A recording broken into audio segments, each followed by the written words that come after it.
Airport Ayodhya में बना और इंटरनेशनल एयरपोर्ट का नामकरण है महर्षि वाल्मीकि के नाम पर।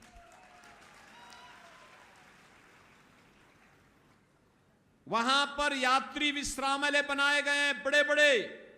एक एक यात्री विश्रामालय में 500 1,000 लोग ठहर सकते हैं। 5 से 10 हमने ऐसे बना दिए।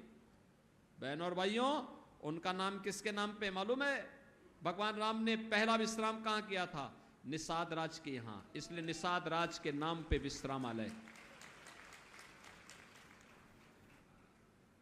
भगवान राम को जंगल में बेर किसने खिलाए थे? माता सबरी ने। तो भोजनालय का नाम माता सबरी के नाम पर। जहां से अच्छा भोजन वहां मिल रहा है ना श्रद्धालुओं को, निःशुल्क भोजन, वो माता सबरी के नाम पर। भगवान राम के गुरु थे, पुरोहित थे, आचार्य थे, कुल पुरोहित थे महर्षि वशिष्ठ। महर्षि वशिष्ठ और माता अरुंधति। महर्षि वशिष्ठ के नाम पर बस्ती में हमने मेडिकल कॉलेज को स्थापित किया है और माता अरुंधति के नाम पर अयोध्या में यात्री विश्रामालय बनाए गए हैं। बहनों और भाइयों, ये है नए भारत का नया उत्तर प्रदेश। विकास भी है और विरासत भी है। आपने बदलते हुए भारत को देखा है। आप सौभाग्यशाली हैं, एक ऐसे भारत में निवास कर रहे हैं जिसमें मोदी जी का नेतृत्व है, जिसमें आप अपनी वर्तमान और भावी पीढ़ी को कह सकते हैं कि भाई देखो, हमने विकसित होते हुए भारत को अपनी आंखों के सामने देखा है। ऐसे ही आप कह सकते हैं जैसे आज के दिन पे आप कहने के अधिकारी हैं, ये कहने के अधिकारी हैं, वर्तमान और भावी पीढ़ी को आप कह पाएंगे बहनों और भाइयों, ये कह पाएंगे हां, हमारी पीढ़ी सबसे सौभाग्यशाली पीढ़ी है। हमने रामलला को अयोध्या धाम में विराजते हुए देखा है। ये बोल सकते हैं।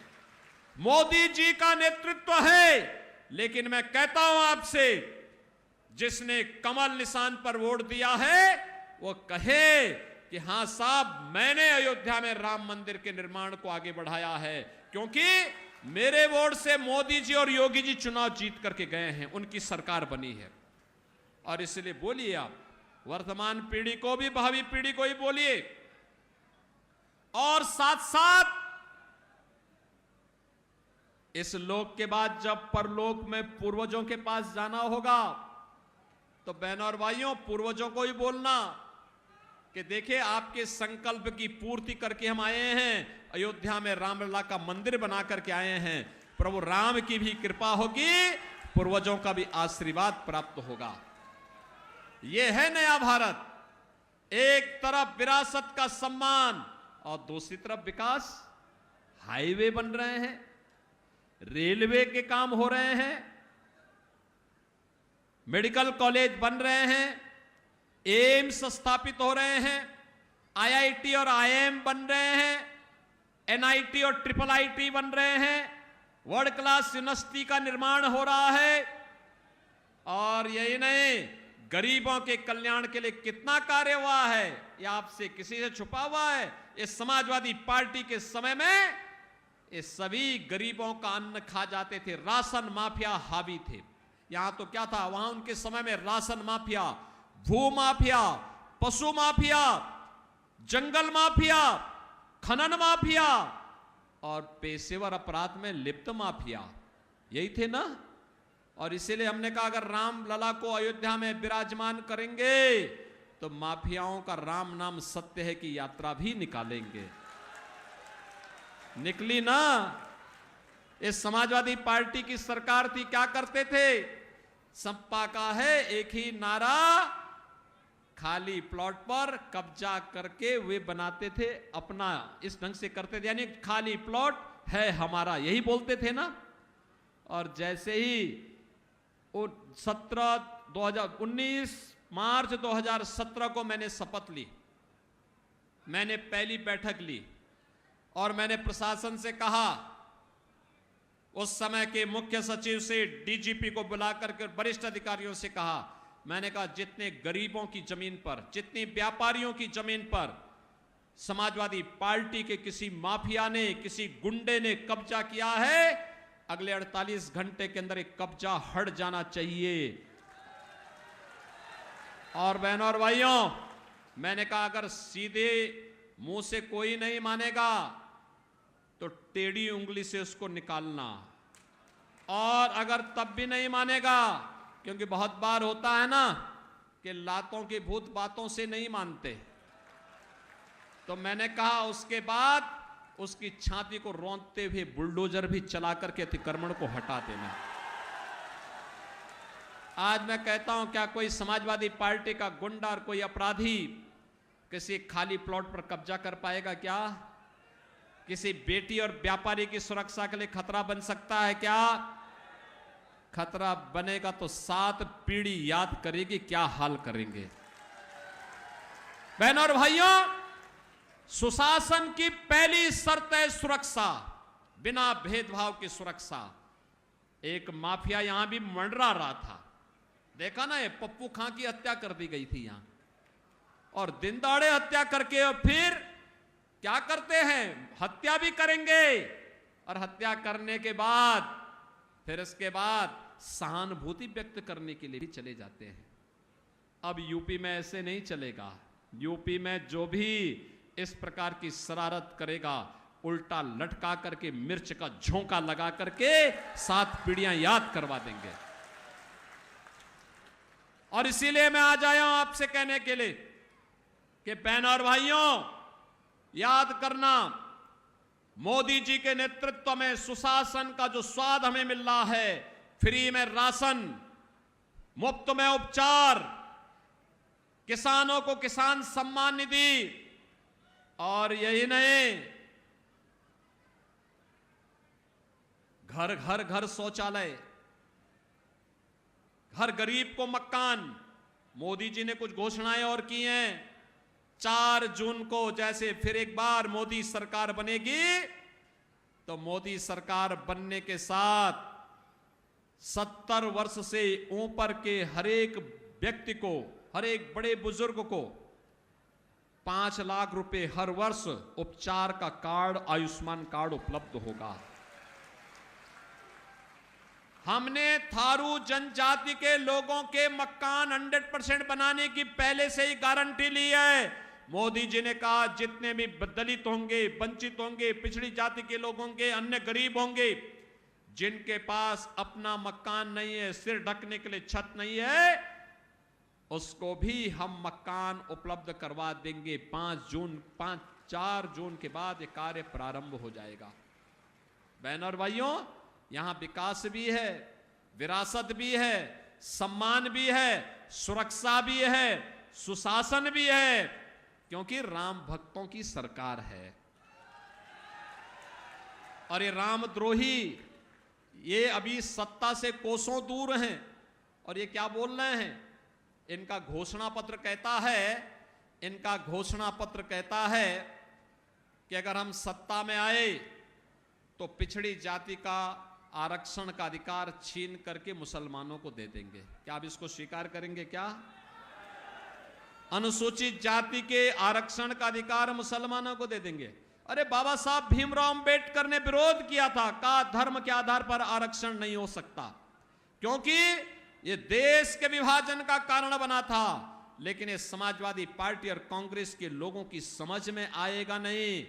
ये लोग तो देश का अहित करना चाहते हैं। पहले राम का विरोध किए, अब देश का विरोध कर रहे हैं। ये धमकी दे रहे हैं कि पाकिस्तान के खिलाफ मत बोलिए। हमने कहा क्यों? कहा पाकिस्तान के पास एटम बम है। हमने कहा उससे बड़ा एटम बम हमारे पास है, चिंता मत करो। अरे कंगाल पाकिस्तान क्या लड़ेगा हिंदुस्तान से? हिंदुस्तान तो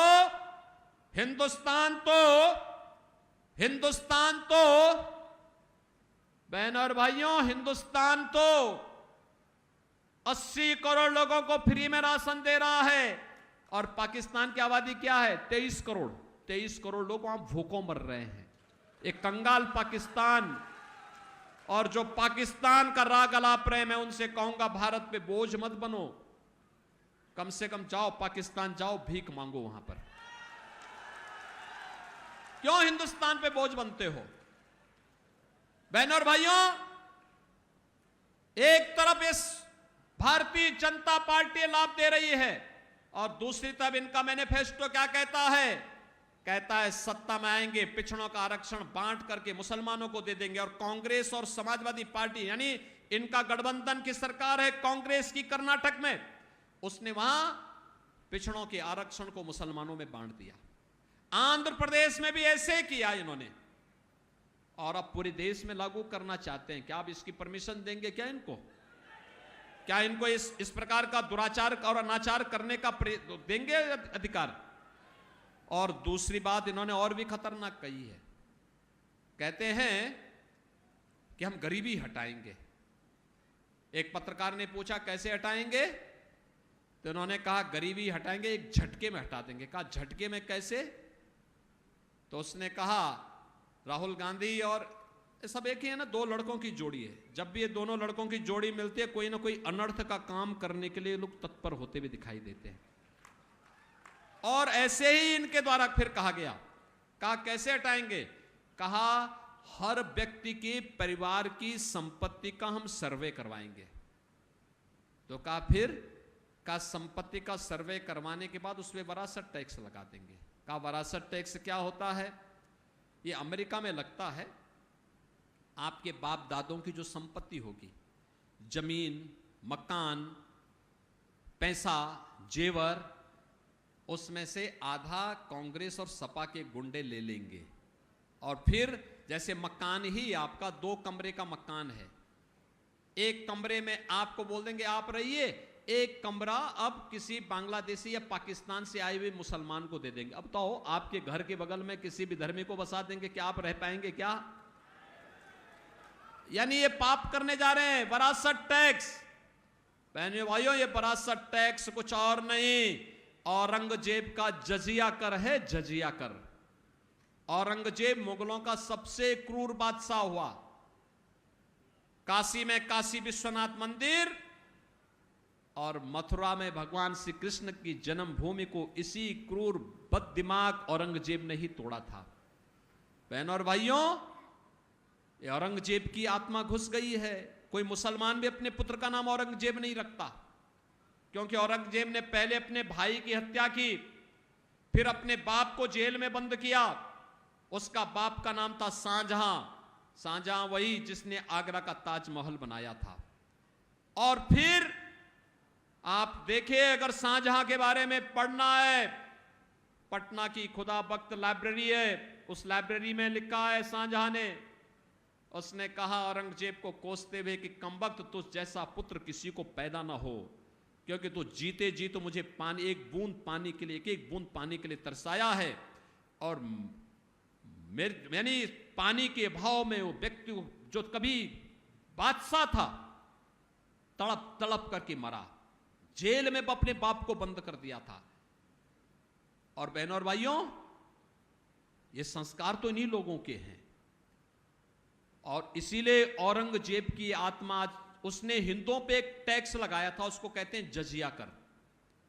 जजिया कर हिंदुओं पे लगाया था, कहा या तो मुसलमान बनो नहीं तो जजिया कर लगाएंगे। और यही जजिया कर वरासत टैक्स के रूप में फिर से औरंगजेब की आत्मा पुनर्जीवित होकर के कांग्रेस और समाजवादी पार्टी के अंदर आ चुका है। हमें औरंगजेब को जीवित नहीं होने देना है। सहमत है ना? औरंगजेब को दफनाया जा चुका है, उसकी आत्मा को फिर से जीवित नहीं होने देना है। हमें तो मोदी जी के नेतृत्व में आत्मनिर्भर और विकसित भारत बनाने की संकल्पना को आगे बढ़ाना है, जिससे हमारे हर हिंदुस्तानी के चेहरे पर खुशहाली लाई जा सके। हर हिंदुस्तानी को, हर नौजवान को, हर किसान को, हर महिला को, हर व्यापारी को आत्मनिर्भर और खुशहाल बनाया जा सके। इसी के लिए हम लोग आए हैं। से साकेत मिश्रा को भारतीय जनता पार्टी ने अपना प्रत्याशी बनाया है। लोकसभा सीट श्रावस्ती बलरामपुर में, और गैसड़ी उपचुनाव में विधानसभा का जो उपचुनाव चल रहा है, शैलेश कुमार सिंह सैलू को वहां पर अपना प्रत्याशी भारतीय जनता पार्टी ने बना करके उतारा है। भारतीय जनता पार्टी के प्रत्याशियों को अपना दल का भी समर्थन है, निषाद राज पार्टी का भी समर्थन है, राष्ट्रीय लोक दल का भी समर्थन है, और भारतीय जनता पार्टी के प्रत्याशी को सुहेलदेव राजभर पार्टी का भी समर्थन प्राप्त है। बहनों और भाइयों, इसीलिए हमने आया हूं, श्री साकेत मिश्रा और श्री सैलू कुमार सिंह सैलू कमल चुनाव चिन्ह पर भारी बहुमत से विजयी बनकर के जाएंगे। जहां तक मेरी आवाज जा रही है, दोनों हाथ उठा करके मुझे इस बात के लिए आश्वस्त करो कि साकेत मिश्रा और सैलू जीत के जाएंगे। जाएंगे। लेकिन इसके लिए आपको दो काम करने होंगे। करेंगे।